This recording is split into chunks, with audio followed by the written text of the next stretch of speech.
Hello friends, my name is Vinod. Welcome to VR Technosoft. So in this video, we are going to discuss about bulk insert query, how we can able to use it in the SQL Server. Now, let me go to the SQL Server and let me brief it about the bulk insert query. Now, what scenario I am going to take it over here is, for an example, in the organizations, let's say they are not using ETL process. For an example, SSIS they are not using, and which means the Visual Studio obviously it will be not installed in the servers, and simply they are using only SSMS to load the data and then processing all those things. Now in this point of time, if I want to load multiple Excel files or multiple CSV files, so definitely we need to do it from the SQL level itself, as there is no Visual Studio. Now, what are the options in the SQL Server we have to load the data is, so one option is like we have an import option, which is there in the SQL Server, and the other option is like bulk insert operation. So by using import, we can able to import CSV text files and Excel files, but at a time we can import only one file.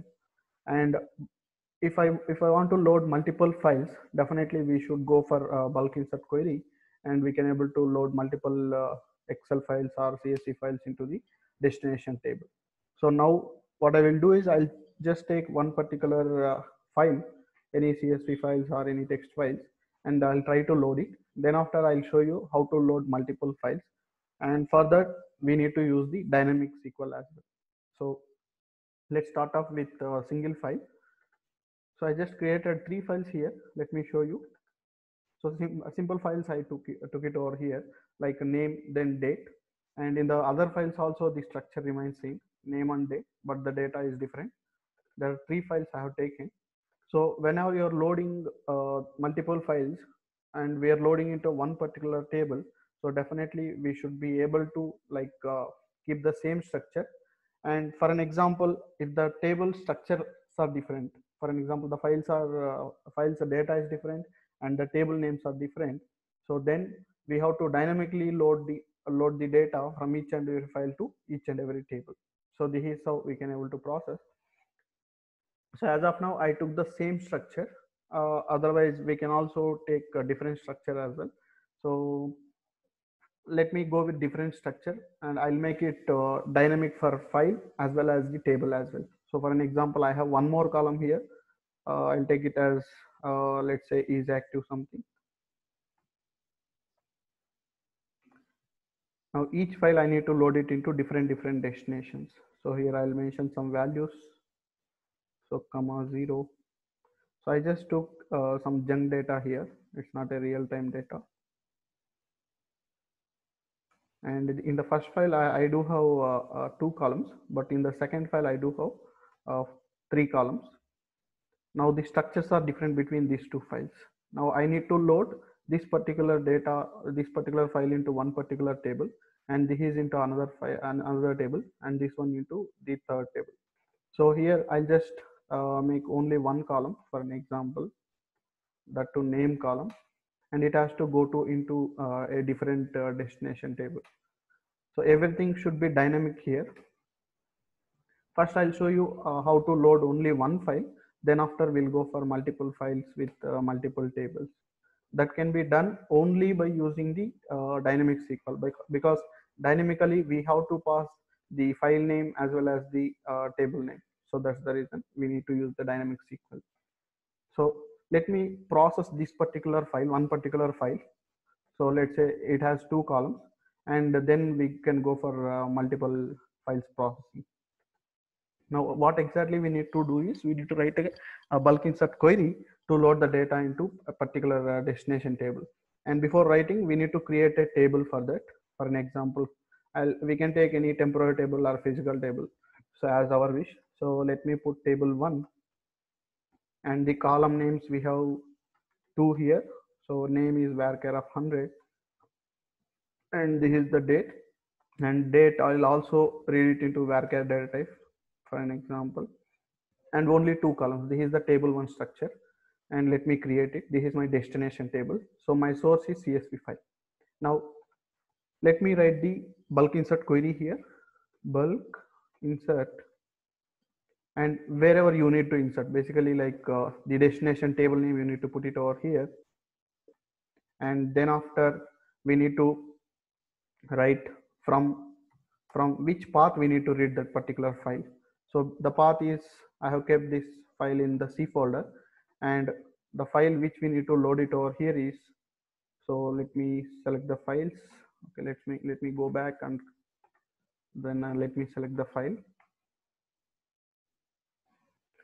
Okay, it is not showing the exact file name here, but that's fine. Let me copy only the path, and then we can copy the file name. That is fine.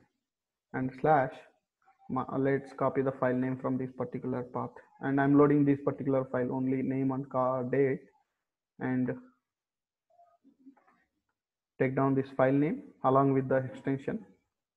So the extension, if you want to see, you can right click and click on the properties. You can able to see what is the extension it is using. So it is a txt file, which is text file txt. And before so still we have to write some query. So before going and writing the query, let me tell you one more prerequisite you need to take care over here is, whenever you're doing bulk insert, make sure this path should have the full control, otherwise you cannot able to read it. So full control in the sense, so anyone can able to read the files or delete the files or anything they can do.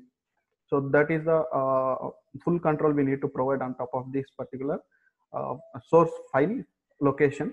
So how you can able to provide means, right click on that particular the particular folder, and click on properties, security, and click on edit. So as of now it is full control. So if you want to make it full control, click on edit and add. So you can put everyone. So everyone means for every user they can able to, like, they can able to access to that particular folder. So when you check the names, so here you'll get the every name. Then you can click on OK and select here full control. You have a check-in option here, so it is already checked in. So you can check in that option, click on apply, so that path has fully control. So SSMS can able to go and pick that particular files. So otherwise it will throw an error saying that you cannot able to access to that particular file path to read that particular file. This is one of the important things, so you need to remember whenever doing this bulk insert. So next, so you need to put some characteristics over here, so saying that, so one is like from which row we need to read the data. So when I open this particular file, the file contains column names in the first row, but whereas the data has to be read from the second row. So which means we need to read the data here. So here you just put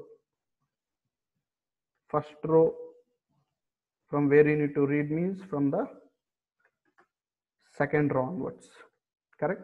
So it has to read the data basically from second row onwards. So that is why, so you need to put this particular property, and comma, there is one more property called field terminator.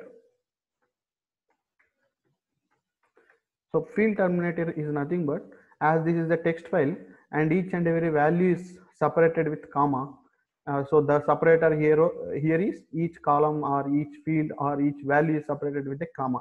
So you need to put a comma separator there. Sometimes it will be a pipe delimiter, sometimes it will be a semicolon delimiter. So it depends. So whichever delimiter you are using there, so you just keep it over here.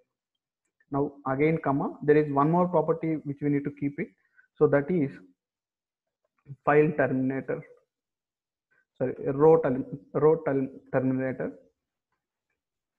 Let me tell you what exactly it is. So row terminator is nothing but, so when it is reading one particular row and it has to go to the next line, right? So that is nothing but a row terminator. So when it has to terminate, so once it is done, second row, second column data has been read, so then it has to go to the next line. To go to that next line, so this row delimiter will be used, and to go to next line we need to keep something like this. So slash, backward slash, and n. So this terminator will just terminate from one row to another row. It will go to next row, next to next row. So like that it will go.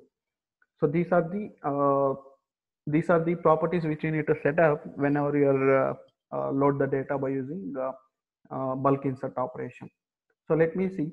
So as of now, this table doesn't have any data. When I do select star from the table name, I don't have any data here. Now let me execute this query and see whether it will read the data or not. So it read almost 9 rows. Let's count how many rows we have, except this particular structure. There are almost like, yeah, we have 9 rows in this. And let's see whether it has been loaded or not. Yes, it has been loaded. So this is how we can use bulk insert operation to load the data. Now, one another thing which you need to remember over here is, so whenever you're, as of now, I am keeping all the columns data types as varchars, and here also all the columns as varchars.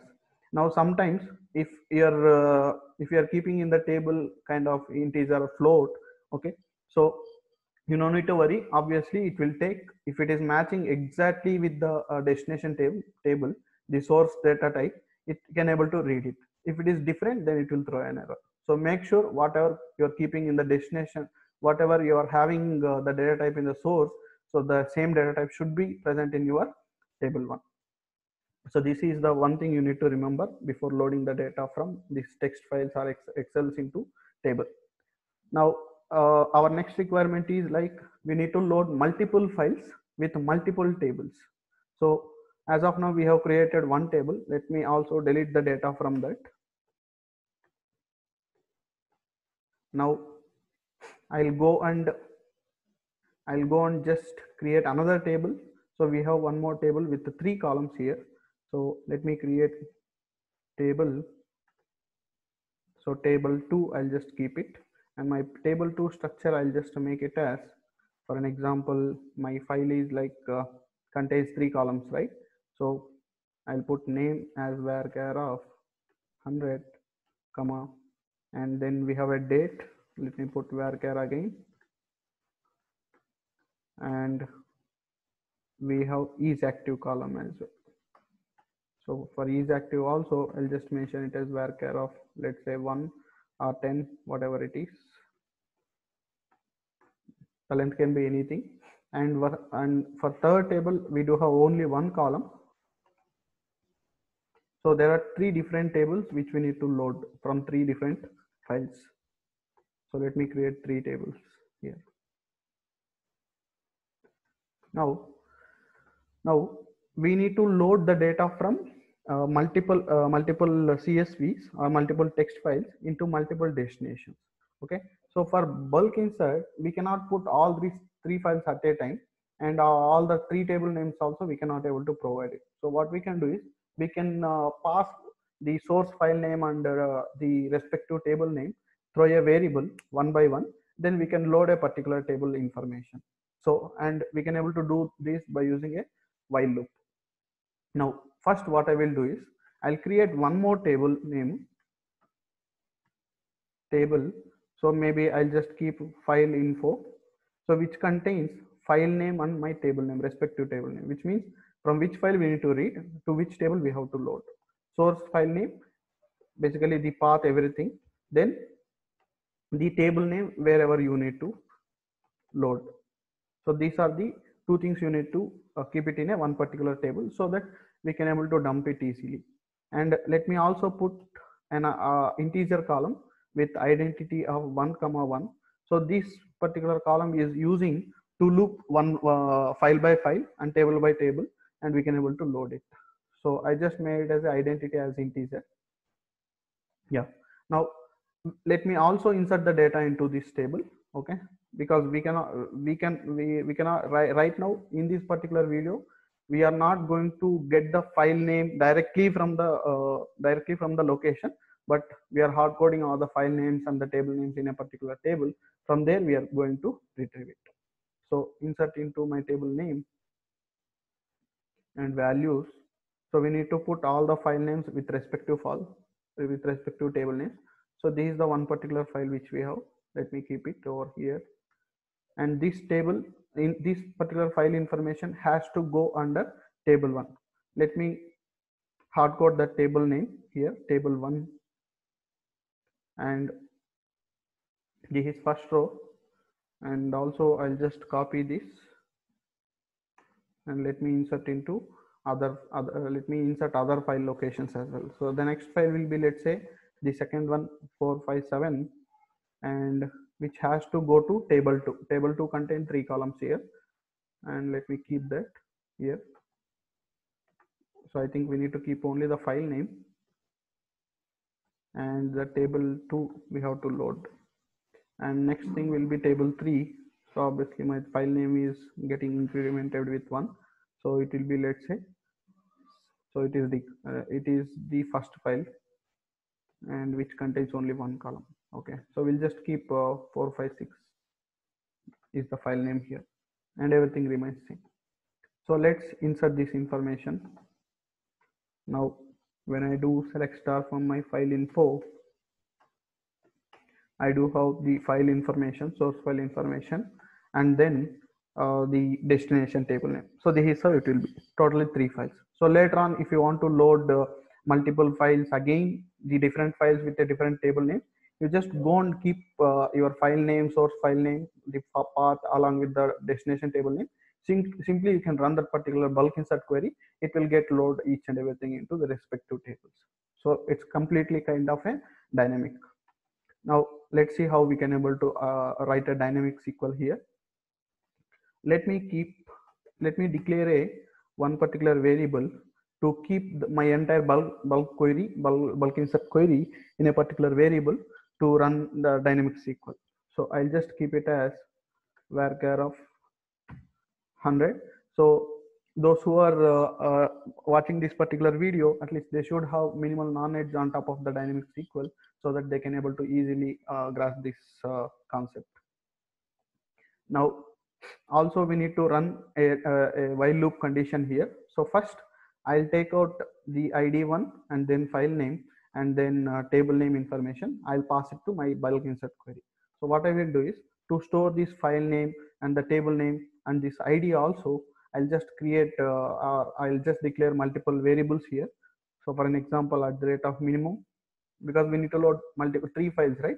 So I'll take minimum and maximum as a variables to loop using while loop, comma, at the rate of file name will be, let's say, varchar of 100, comma, then we required at the rate of table name. So each row information I'll keep it in these variables, then I'll just pass to my bulk insert query to perform the loop operation. So let me assign values for each and every variable.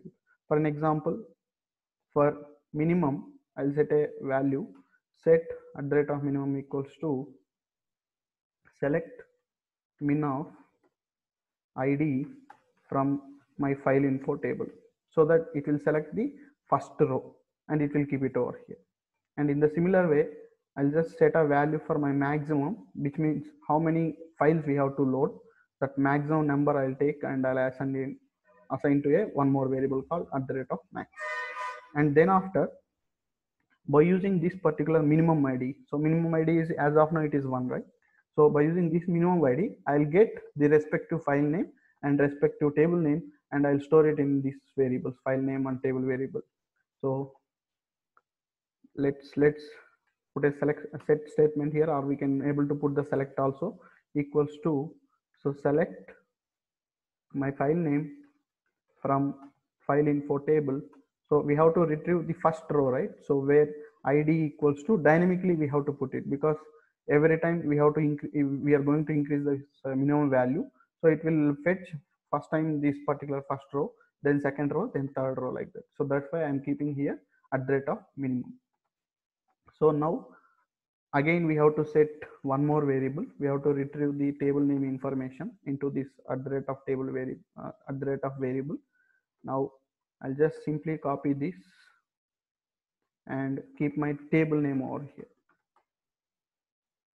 So now in this variable, I have the file name information, first file name information, and in the at the rate of table name variable, it contains the first table. So now we have enough information to do while loop, and then we can also perform the bulk insert. Let me write a while loop first. So while,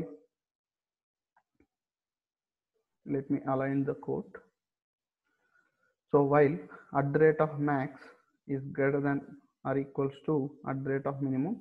So currently my max value is 3 and minimum value is 1. So 3 is greater than 1 always. It's a true condition. So that it will go inside the loop, and let me write begin and end statements. So here you need to perform a bulk insert operation. Now, so we cannot write directly this bulk insert query, hard-coded query, because this file, if this file name we need to pass dynamically, as well as this table name also we need to pass dynamically. So we should not directly hard code this. We should put it in a dynamic SQL. So let me assign this query into a variable, that is we have already declared a variable called at the rate of SQL, comma, let me write a dynamic SQL here. So single quote, or we can single quote, we can I'll just copy and paste that query whatever we have written earlier, and let me remodify this query. So I'm just aligning each and every line. So now in dynamic SQL, this bulk insert is it is always fixed, so there is no change in it. So the change here over here is like a table name. So this table name we are passing through this variable. So now what you need to do is, instead of this hard coding value, you can just put single quote plus your variable name you need to pass, and then again single quote, so that dynamically first name table name it will get passed over here.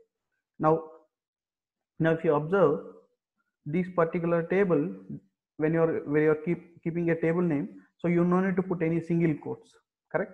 So that's why you should not put any multiple quotes over here. If it is a file name required single quote here, that time you need to put multiple quotes like that. So that is how will be represented in the dynamic SQL level. So let me do one thing.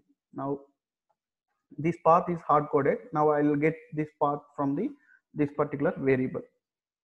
Now what I will do is, I'll just remove this entire query, this particular path, and I'll just put it plus over here, and the file name, and plus, then again single quote. Now when you check this particular file name, this consists within this file name consists within the single quote, but whereas for my table name single quote is not required. So now prefix and suffix for this variable, so you no need to put multiple quotes here, multiple quotes over here, but as it is a file path and it requires a quote here, so what we need to do is, so we need to put multiple quotes here. So what exactly it will do is, these double quotes whatever you're keeping over here, it will convert as a single quote, and whenever it is again convert into normal query, and it will assign one single quote. So basically it will come like this: single quote, then path name, and again single quote. So to achieve this, so we are going to put multiple quotes over there. Now these are all hard coded, so you don't need to do anything for this. And when you go to the field terminator, again when you see, comma is like a character, and it requires a single quote here. So if you see here, so it's a single quote. So to get that single quote in the dynamic SQL, we'll put double quotes here.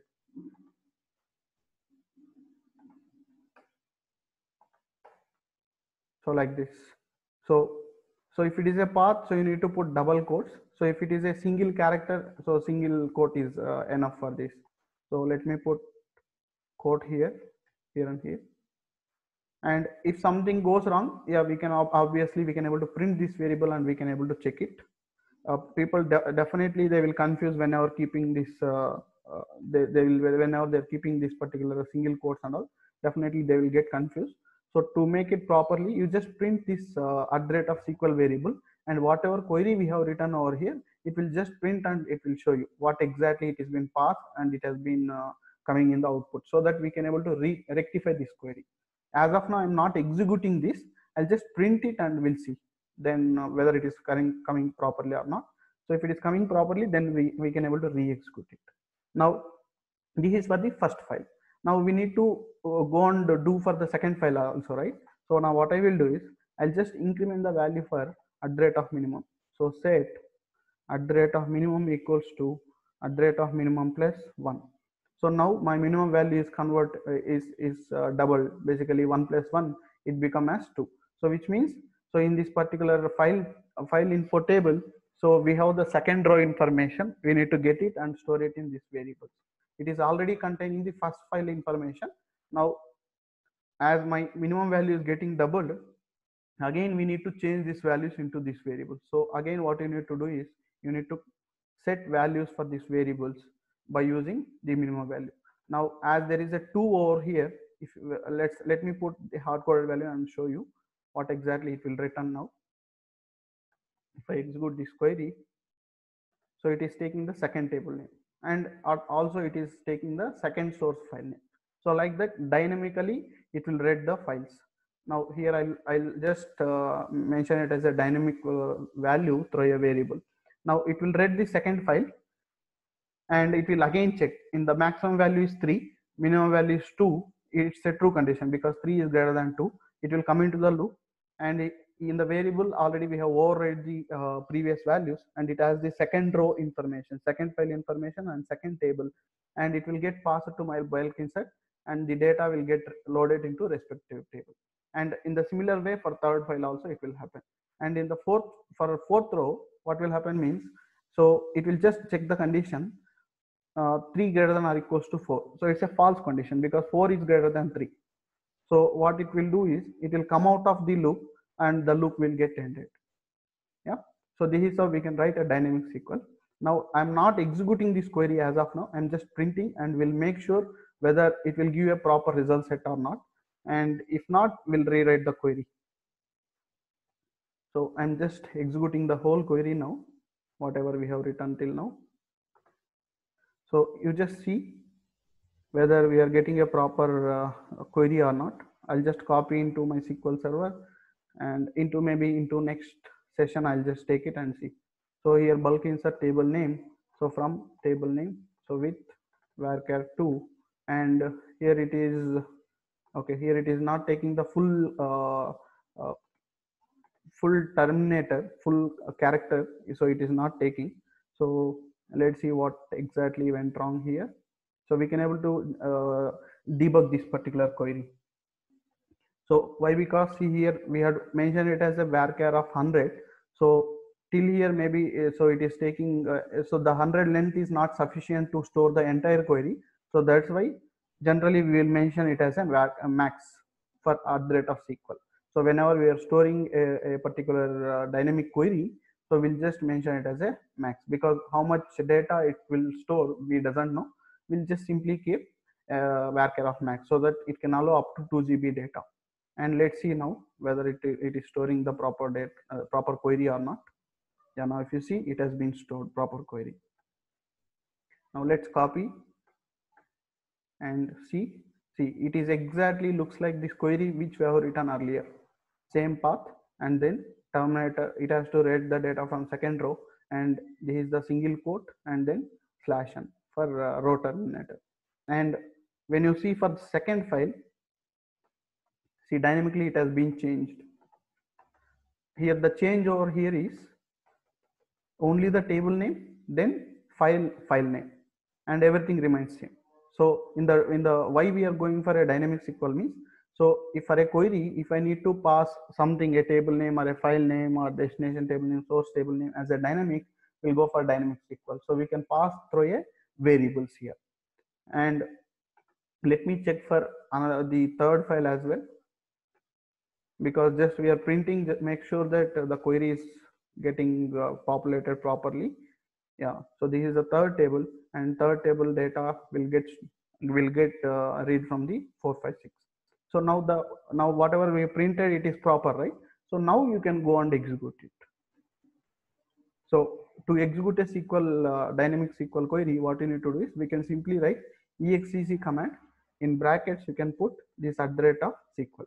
Now what will happen, you know, whatever query we have written over here, it will convert like this by passing the variables and all, and this query will get executed by this exec command, and it will read the data from source file and it will load it into a particular destination file. Let's see whether it will get loaded or not. So if you see 9 rows affected, again 9 rows affected, then 10 rows affected. Yeah. So now what you can do is you can simply do select star from your table 1 and select star from table 2, and then again select star from table 3. So we'll just make sure whether the data has been loaded in this particular table or not. Yeah, so the data has been loaded. Now let me I got another thought here. So let me show you that. For an example, here I have a file information, right?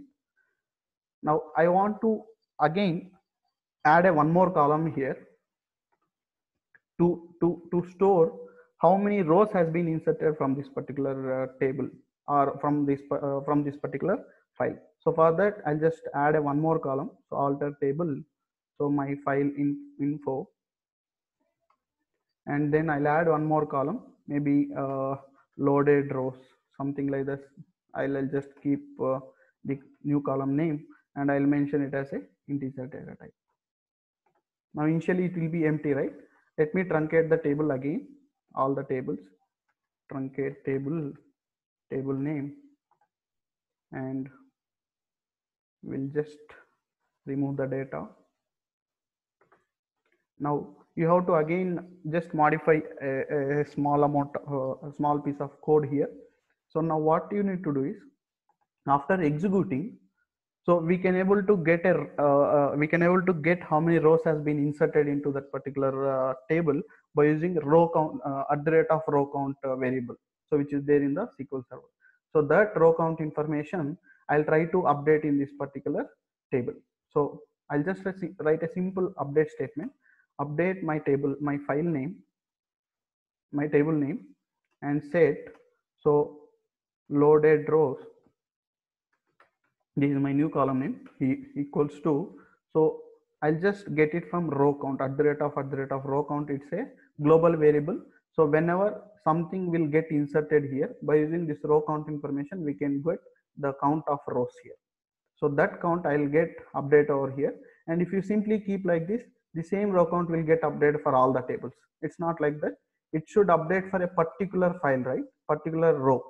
So either you can take a file name in a where class, or you can take the table name, or you can take this id as well. So whichever is distinct, you can take that. So I'll go with maybe id equals to at the rate of minimum. So which means for first file, when it is loading, it will take the row count and it will load it. For the second file, so as here it is incremented, so here the where class will be like this, where id equals to 2, and for the second file, whatever the rows are inserted, it will get updated in the file info.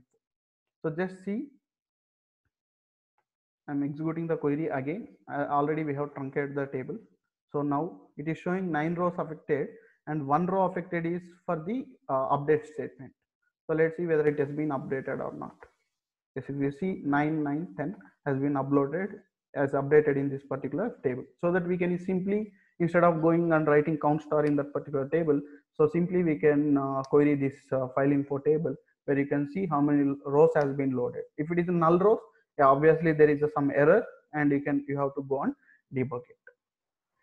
So this is how we can able to read multiple CSV files or text files or multiple Excel files through bulk insert query, which is there in the SQL Server, and if there is no Visual Studio in the real-time point of view and all.